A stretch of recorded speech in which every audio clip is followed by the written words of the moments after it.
Hey everybody, this is Bob Brooks, host of the Prudent Money Radio Show. Just got off the air, talking a little bit about slam dunk investment strategies.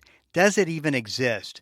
It really all depends on how you interpret it, and and that if you're looking at all the information that you need to be looking at to get a good interpretation of whether it makes sense or not. But I have 11 today. I only got through 3, so you'll want to hang with me through several episodes and we'll get through this. But I think it's extremely important to understand to what you're looking at, what the rest of the story is, because that's always important, and so that you're making good decisions when it comes to risk and investing.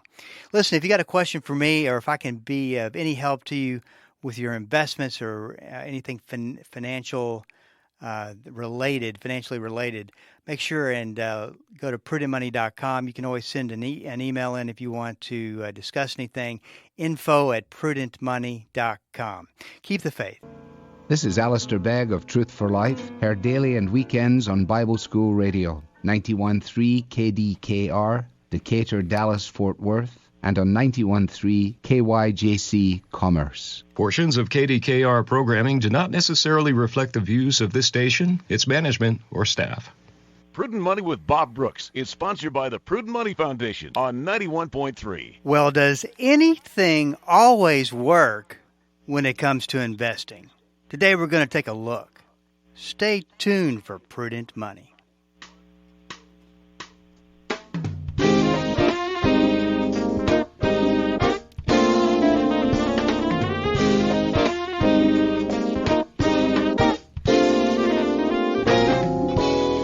Good afternoon, this is Bob Brooks, and you are listening to the Prudent Money Radio Show. Thanks so much for joining me today. You know I do appreciate it. If you got a question for me, I want to invite you to go to the website, prudentmoney.com, and I break it down into there's 2 levels of questions. This is something that we just rolled out here not too long ago. The first level of question is, hey, I got an email. I want to ask a question. It's easy. I can answer it back via email. No big deal. Then there's the questions that are a lot more complicated and complex. And those are the ones I really want to be able to answer and help you with. So that might require a phone call. And so I've reserved spaces of time throughout the week that you can go online. You can enter in your information, book a spot, and for no cost, I can help you with whatever you are struggling with from a financial standpoint, or maybe just trying to figure out some things. It's one of the things that I felt very led to do, very committed to carrying out, because I want you to have a resource that you can go to and you can get information that will help. And hopefully it will be information that helps. And so that's off the website, www.prudentmoney.com. So is there anything such as a slam dunk investment, an easy way to make money, something that always works? I was thinking about this today as I was putting together today's program, and you know, the conclusion that I came to is, I think deep down inside, people want to believe that there is a slam dunk way to investing, something that always works, or it works so much of the time that it's just too hard to pass up. I think people want to come to the conclusion through their experience that investing is easy. And a lot of this is promoted by the fact that pop culture finance, which is broken down into the financial media, the financial services business, Wall Street, that type of thing. Everybody who makes money off of making money for others, for a living, and the resources that bring information to you, which would cover the financial media. They kind of promote this underlying notion that it is easy to invest. All that you have to do is do A, B, and C, and you're going to get D. And as I've always said, I wish it were that easy. I mean, they speak in absolute truths. And an absolute truth is something that always happens. Well, there's only, as I've always said, there's only one absolute truth when it comes to absolute truths. There is no absolute truth. So it really comes down to interpretation of whatever you are reading. And once again, with the mindset, not everybody, but I think there's that tendency to have that mindset that, boy, I wish it were easy. I wish this were the answer. And, just imagine a situation where I only have to make a decision one time, and then once it's made, everything takes care of itself.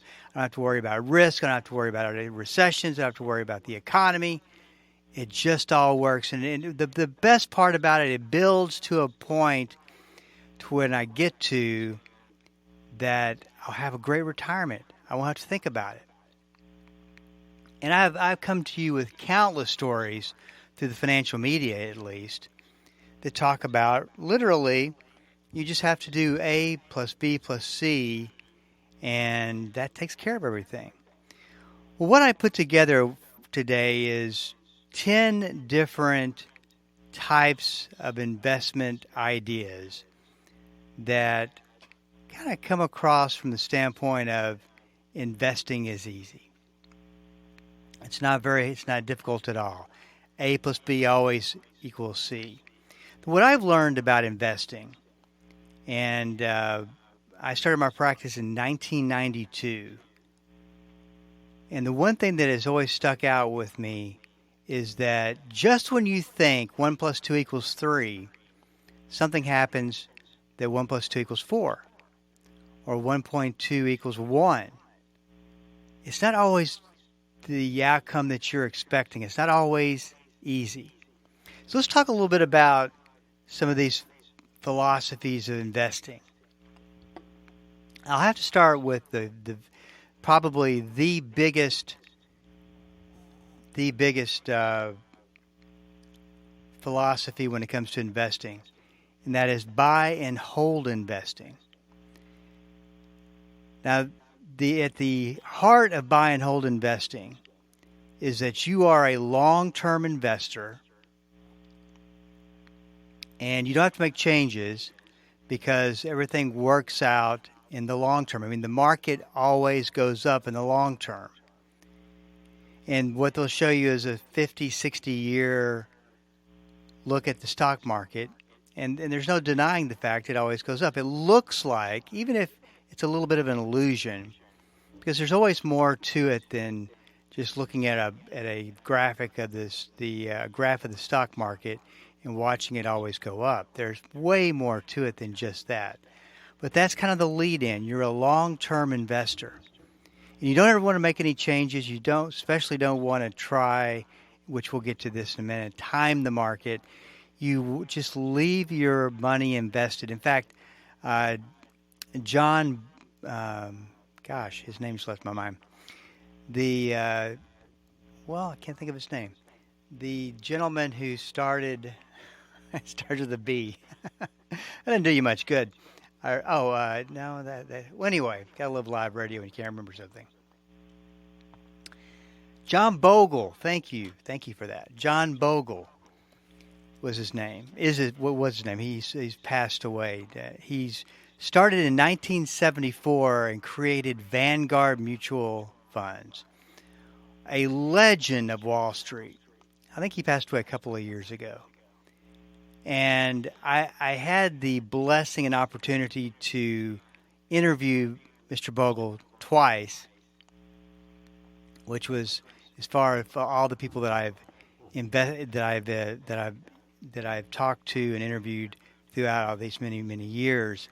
I would put him up there as in the top, at least top 5 or top 10, and just really fascinating guy. You can't take anything away from what he's accomplished and his success on Wall Street and investing and what he's done to create the index fund and all that. Just pretty amazing stuff.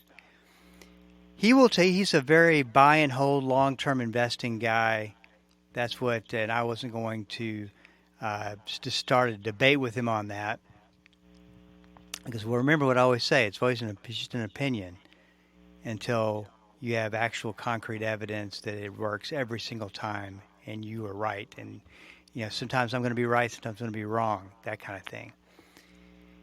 And so he's a big advocate of the buy and hold investment. And so let me take you through, the buy and hold investing absolutely does work. It just doesn't work all the time. And this is one of the reasons why you got to be careful with just the buy and hold mentality of investing. Let's say that you're in your 20s, you're told that all you have to do is just invest your money, put it into an S&P 500 index fund if you just want to keep it real easy, and let your money work for you over time. Time in the market is the old saying. And you go through your 30s, your 40s, 50s, and 60s. You've been through bear markets, you've been through market crashes, but what you've observed is the market always comes back. Well, let's say that it's the beginning of the financial crisis. Of course, you don't know this. And you're 65 and you're going to retire. 2007, you retire. The market gets into trouble in 2007. You watch it, it falls 15, 20%, starts to rebound. You say, that's no big deal. And you're taking money out of your retirement account. But you watch the market fall, and you continue to watch the market fall. You're taking the same exact risk you've always taken because it's always worked for you.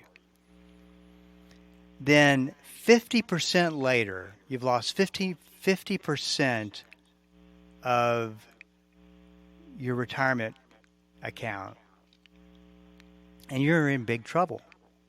You've also been taking money out for 2.5 years while the market is falling. And then you figure out you have to go back to work. You see, the only thing buy and hold does for you is just show you how to invest and hold the money when the market is going up. But as you know, the market doesn't always go up. It does go down. And it can go down in a big way. And so this is the problem, is that you develop this habit and developed a belief system that the market's always going to come back. It's been your experience. But the point is that you get to where you really need that money and it matters. It really matters. And it starts to go down, and you don't have any other strategy but to buy and hold for the long term. And that doesn't serve you very well at that particular time when you need the money. Very simply said is this: what are you going to do when you need the money? That's the question. This is Bob Brooks. We are up against the break. Stick around. I'll be right back.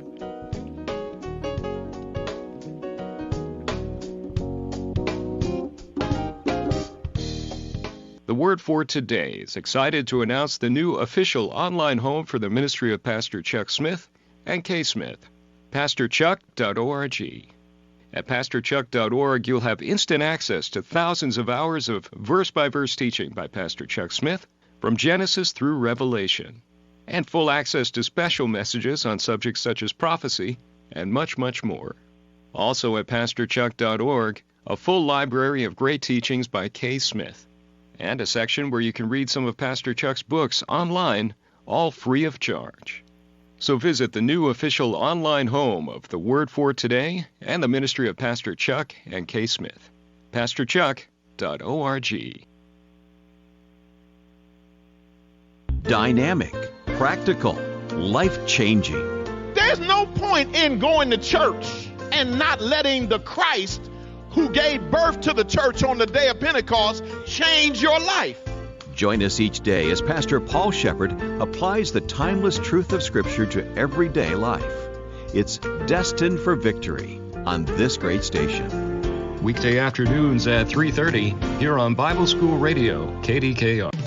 When you see people with big bank accounts, influential jobs, and luxurious lives, you don't often hear them thanking God for all that good stuff. So why do people who reject God seem to have more blessings than those who profess Christ?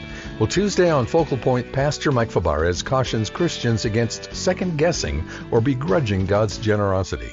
Find out why Tuesday on Focal Point. Focal Point, weekday mornings at 8:30, here on Bible School Radio, KDKR. Welcome back. This is Bob Brooks, and you are listening to the Prudent Money Radio. Thank you so much for joining me today. You know, I do appreciate it. I came across this article. It's the first article that I've come across that directly addresses inflation in fast food restaurants. Well, let me say not only fast food restaurants, any restaurants, because you know how expensive it is to go to a restaurant and eat out. I mean, they've gone up at least 25% since we've had inflation. In fact, they were going up before inflation was even starting to become a concern. And this is like I said, the first article that I've come across that really addresses this as an issue. And what they say in this article is that these owners of these fast food restaurants are not going to do anything about lowering prices. Just wait until, fast food restaurant used to be the very inexpensive way to take your family, especially if you're on a very tight budget, to eat and feed your family. Of course, it's always better than I would probably think the cooking is a little bit cheaper. But when life happens, you're trying to get things done as quickly as possible. You don't have much time, and so just wait though. And I'll be interested to watch these statistics. Will these fast food restaurants be able to hold up when we go through the first major economic recession that all economics signals are leading to the future of that they're forecasting, can get that out, that are forecasting that we are on the verge of at some point going into a very deep recession. When that happens, people stop spending money. It'll be interesting to see how quickly those prices may come down. This is Bob Brooks, and sorry about that interruption. What we were talking about, but I just found this fast food article pretty interesting. So I'll share that with you what some of the things that came out of that another time, probably sometime this week. I'm talking about slam dunk investment strategies. Buy and hold's got to be the king of that. And the point that I want to leave you with is simply this. There's nothing wrong with buy and hold. Buy and hold does work. It works until it doesn't work, and it generally doesn't work for the individual who needs the money. And if you've developed a habit of watching it work over the years, when you didn't need the money, it was okay, and you developed the belief that stocks always come back, because that's what you believed. You didn't need the money, so it wasn't any big deal. But at some point, you're going to retire, and you're going to have to understand that you need a different philosophy, a different strategy to investing. That buy and hold might be a very dangerous way to go when it comes right down to it. So that's the first one. I've got 10 of them, and I've taken about half the show to do one of them. Not doing too good here. Okay, so the next one is chasing the big name stocks. And I just want to give you the one example that really sticks out in my mind of doing this. Now, we saw this leading up to the top of the stock market in January 2022. And by the way, unless things change in December and the last week of November, the stock market still has not risen above the high of January 2022, which is pretty interesting. Not that it's not that far away from that point, but it has not hit. It has not cleared that spot. So we have January 2024, obviously coming up. That would be 2 years. So chasing the big name stocks, you're seeing that right now in our artificial intelligence. You're seeing people chase these stocks, put money into them, and it's like it's the easiest way to make money. And we saw this. It was investors started putting money, signed up for Robinhood, which was a app that you could buy stocks with at any time. And they were basically chasing these high flyers. Well, Citigroup used to be a big financial services conglomerate. Used to be one of those stocks. In 1993, and this, by the way, is 30 years worth of data. 1993, you could buy a share of stock of Citigroup for $43.90. $43.90. By 2007, the high before the bear market hit for Citigroup was $405 a share. So it went from 93, went to $43.90 in 1993 to 2007, $405 a share. Pretty unbelievable. You can see why people were chasing that stock and investing into that stock. Meanwhile, a financial crisis hits, a bear market hits. 2 years later, that $405 a share turned into $12 a share. $12 a share. $405 to $12 a share. People there's a lot of people who lost just about everything because they were piling into Citigroup thinking that this stock's going to rebound. This is it. That's the bottom. It's going to come back. And they went all the way down to $12 a share. Now, to make it even worse, and this was probably, during the financial crisis, one of my favorite stories, and it involved Citigroup, is that Citigroup was in trouble. This massive financial services company was on the verge of collapsing, on the verge of bankruptcy. This was February of 2009. I remember it as if it were yesterday. So it was all about all of the bad loans, that the hundreds of millions of billions of bad loans sitting on their books. So the government decided they needed to do something to help Citigroup out. And so they changed the accounting laws. The next thing you know, literally the next month, after all these accounting laws changed, and Citigroup, now their balance sheet looked great because they didn't have to code those bad investments really as a loss. They could put a value it to these investments that was not real, but it was the last value that they had, so they were positive.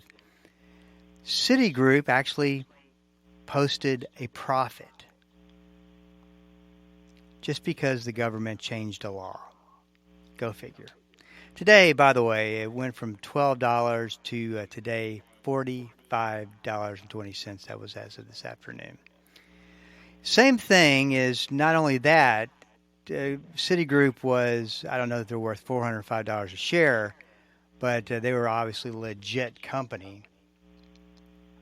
GameStop, a company that was about to go out of business, about to go bankrupt, was manipulated by I think Robinhood was involved in that. And it's a great movie that came out about that. And promoted by these stocks, we'll call them stock influencers. And everybody jumped on the wagon. Everybody bought the stock. And GameStop went from May 20th from $1.25 a share to January 2021 to $86 a share. Today it's worth $12 a share. And people once again lost everything, thinking it was going to continue to go up. It's going to be a high flyer. Anything that's a stock that has considered a big name, a high flyer, couldn't go down if it wanted to, that's where you got to be extremely, extremely careful. For most people, they'll just look at that as a buy and hold investment. But any momentum stock like that, any stock that's going up for no reason, going up in crazy amounts, got to be really, really careful of. Number 3, Pop Culture Finance loves to talk about the dangers of market timing, where you buy a stock and then you time the top before it starts going down, and you keep all your profit, or you time the bottom and you ride the stock price back up as it starts to recover. And they say you will not be successful market timing. And that I agree with. But they associate market timing with making any changes in your portfolio. And that I disagree with, because I believe that you can make changes with how much money you're holding in riskier investments. You can reduce risk and you can increase risk by making changes. I don't think that that's market timing. I think that that's good risk management. So we made it through 3. Not too good. I've got 7 or 8 more. We'll get there, and we'll finish up this list. Hey, this is Bob Brooks. You got a question for me? Please go to the website at www.prudentmoney.com and send it in, because we are all out of time. Till we do meet again next time. Keep the faith and have a great rest of the day.